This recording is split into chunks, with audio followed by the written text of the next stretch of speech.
नमस्कार, मैं नीरज कुमार आप सभी साथियों का आप सबके यूट्यूब चैनल भूमि जानकार अमीन में स्वागत करता हूं। आप सभी जान रहे हैं कि मैं दाखिल खारिज मोटेशन पे वीडियो बना रहा हूं। इस बार आज का जो हमारा टॉपिक रहेगा, थंबनेल भी आप लोग देखे होंगे, जो बिहार सरकार द्वारा एक प्रयास किया गया है कि वास भूमि रहित महादलित परिवारों को रैयती भूमि क्रय करके उन्हें आवंटित किया जाए। तो उस नीति के तहत और उस नीति के तहत प्राप्त जमीन का दाखिल खारिज कैसे होगा, किस लोगों को मिलेगा और क्या क्या उसका प्रोसेस होता है, उसके बारे में हम लोग बात करेंगे। जो भी महादलित परिवार है, जो भूमिहीन है, उनको जमीन दिया जाएगा सरकार की तरफ से। वो एक कथक प्रयास थी नीतीश सरकार की, वर्तमान गवर्नमेंट में भी नीतीश सरकार है। और बिहार में कोई भी व्यक्ति भूमिहीन ना रहे, कोई भी वैसा ना हो जिसका घर ना रहे, उसके लिए नीतीश जी की तरफ से ये प्रयास किया गया है ताकि सभी व्यक्तियों का अपना ज़मीन हो, अपना घर हो, ग्रामीण क्षेत्र में उन्हें आवंटित किया जाएगा। उसके लिए एक नीति बनाया गया था, रैयती भूमि क्रय नीति 2010।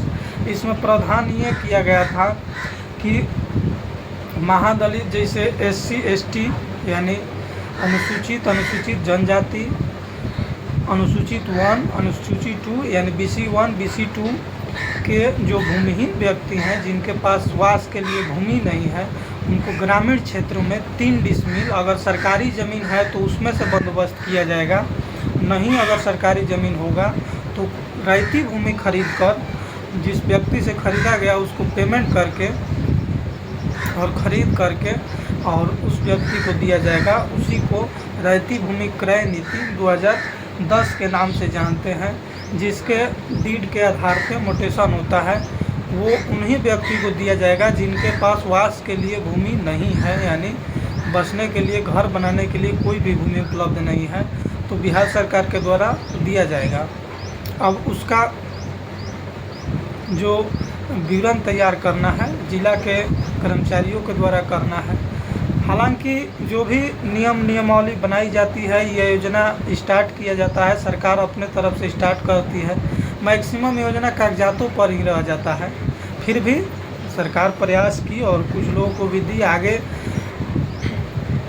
कोशिश होना चाहिए। आम आदमी का और कर्मचारियों से भी अनुरोध है कि जो वंचित वर्ग है, जिनके पास भूमि नहीं है, उनको उचित मिले और सरकार को भी ऐसा ही प्रयास करना चाहिए।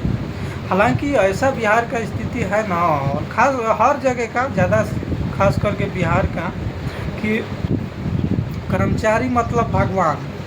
कर्मचारी और सरकारी स्टाफ जो है ना, वो बन गए तो भगवान खुद को समझते हैं, और जनता भी अपने आप को अंग्रेजी सरकार की नौकर की तरह मान लेती है और सब चीज़ बर्दाश्त करती है। और जनता भी कम है का, जनते ना सब पद पे बैठी है। जिसका लड़का बिहार पुलिस में, वो बिहार पुलिस बन के करप्शन कर रहा है। उसी के पिताजी चाहे परिवार वाले जा रहे हैं किसी और विभाग में कार्य के लिए, रेवेन्यू विभाग में चाहे कहीं भी, वो भी करप्शन कर रहे हैं। जो जहाँ है ना, लूटिए रहा है, करप्शन कर ही रहा है। तो इसके लिए एक व्यक्ति नहीं होगा, केवल सरकार पे थोप देने से नहीं होगा, सभी का जिम्मेवारी बनती है। तो इसी टॉपिक पे आज हम लोग बात करेंगे। आप सभी समझ गए होंगे किस प्रकार का भूमि का बंदोबस्ती होता है। 3 डिसमिल ग्रामीण क्षेत्रों में भूमिहीन व्यक्तियों को, जिनके वास के लिए भूमि नहीं है, उनको दिया जाएगा। अब रहा बात कि वास्तविक लोगों का चयन करना, ये सरकार के जो अंगीकृत कर्मचारी अधिकारी जो भी हैं उनका कार्य है, और उचित व्यक्तियों को देना उनका कार्य है। इसमें योग्य श्रेणी आने वाले में SC ST OBC, और OBC में अनुसूचित 1 अनुसूचित 2 वर्ग है, आप सभी जान रहे हैं। उन लोगों को दिया जाएगा जो उनमें सुयोग्य श्रेणी के हैं। और बिहार सरकार अगर ज़मीन होगा तो उसमें से बंदोबस्त किया जाएगा। एक तरीका का परमानेंट परपेचुअल लीज के तरह पट्टा पर दिया जाएगा सरकार के द्वारा कि आप इसमें रहिए, घर बनाइए। घर बनाने के लिए दिया गया है, उसको बेच नहीं सकते हैं, उसका एक रूल रेगुलेशन बनाया जाता है और उसके अनुसार बेच नहीं सकते हैं। अगर बेचेंगे तो दोबारा बिहार सरकार में वेस्ट हो जाएगा, यानी सरकारी ज़मीन हो जाएगा। वो हेरिटेबल होता है, यानी वंशानुगत होता है, यानी अगर आपके पिता को मिला तो आपका भी वंशानुगत चला जाएगा, नाती दादा परदादा जितने भी वंशज होंगे उस पर रह सकते हैं उस ज़मीन में। और उसको क्रय विक्रय अवैध है। अगर क्रय विक्रय किया जाता है तो वो ऑटोमेटिक सरकारी भूमि हो जाएगी। अब ऐसा क्यों रखा गया? ऐसा इसलिए रखा गया कि अब मान लीजिए किसी को 3 डिसमिल ज़मीन दिया गया और वो ज़मीन अब बेच देगा, अब बेचने के बाद फिर भूमिहीन बन जाएगा। तो सरकार ऐसा व्यवस्था रखी है कि जो मिला वो बिके नहीं। और पहले से भी बहुत लोगों को ज़मीन मिला है, और पहले तो हालांकि ज़्यादा था, लेकिन अब और जो है 3 डिसमिल 5 डिसमिल कर दिया गया है। तेजस्वी यादव ने भी अभी ये वादा किया है कि हम इस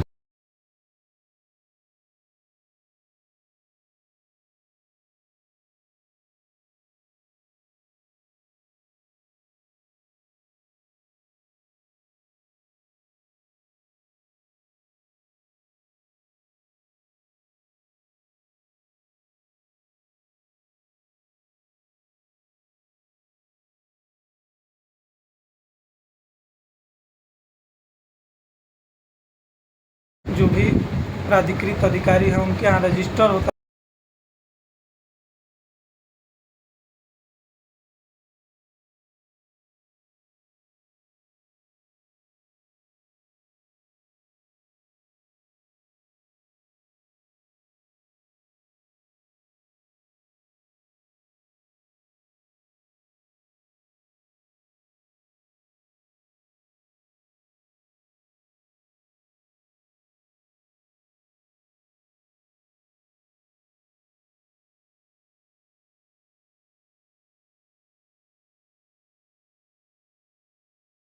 पक्ष होता है उसमें जिसको दिया जा रहा है, यानी